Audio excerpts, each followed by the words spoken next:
Chess అనేది ఎప్పుడు start అయింది మీ లైఫ్ లో? స్కూల్లో స్టార్ట్ అయిందండి. స్కూల్ గ్రిక్స్ లో ఫస్ట్ ప్లేస్ వచ్చింది.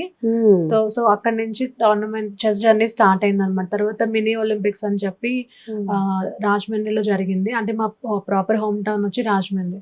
సో అక్కడ జరిగింది. అక్కడ విన్ అయ్యాను. ఇంకా అలా కోచ్ రావడం, ఇలా చేయాలమ్మా అని చెప్పడం, ఇంకా అలా మా మదర్ కోచ్ని పెట్టడం కంటిన్యూ చేశాను. అప్పుడు మీ ఏజ్ ఎంత మీరు కెరీర్ స్టార్ట్ చేసినప్పుడు? 13 years. 13 years నుంచి చెస్ స్టార్ట్ చేశారు. ఓకే, సో ఇప్పటి వరకు ఎన్ని ఆడుండొచ్చు మీరు national, international, state level wise గా? చాలా టోర్నమెంట్స్ ఆడాను. నేను ఎప్పుడు కౌంట్ కూడా ఫస్ట్ చేయలేదు. గెలుచుకుంది ఏంటి? ఫస్ట్ వచ్చిన అవార్డు ఏంటి? ఫస్ట్ స్కూల్ గ్రిక్స్ లోనే ఫస్ట్ వచ్చింది నాకు. అంటే స్కూల్లో ఫస్ట్ వచ్చిన తర్వాత గ్రిక్స్ కి వెళ్తాం కదా, అక్కడ ఆ ఇయర్ ఓడిపోయాను.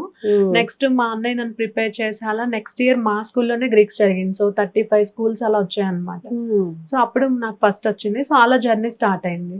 Right. So first time national లెవెల్లో ఎప్పుడు ఆడారు? చండీగఢ్ 2002లో ఆడాను. అండ్ అలాగే 2018 and 19 లో కూడా గోల్డ్ మెడల్ గెలుచుకున్నారు కదా, అది ఏ కాంపిటీషన్ కి? Asian women match 2018-19 China and Nepal లో జరిగాయి. సో అక్కడ 3 gold medals, 2 classical, 1 blitz అన్నమాట. రైట్.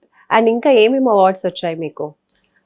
నాకు చెస్ లోనే కాకుండా నేను ఇంకేం రాజు సర్కిల్ ఫెలో, అలాగే కర్మవీర్ చక్ర అవార్డు వచ్చింది. అది ఇంటర్నేషనల్ కాన్ఫెడరేషన్ ఆఫ్ ఎన్జిఓ వాళ్ళు యునైటెడ్ నేషన్స్ తో టైఅప్ ఇచ్చిన అవార్డు. తర్వాత గ్లోబల్ చేంజ్ మేకర్ అవార్డు వచ్చింది, వరల్డ్ అచీవర్ అవార్డు. సూపర్ అండి, చాలా మంచి అవార్డ్స్ అందుకున్నారు.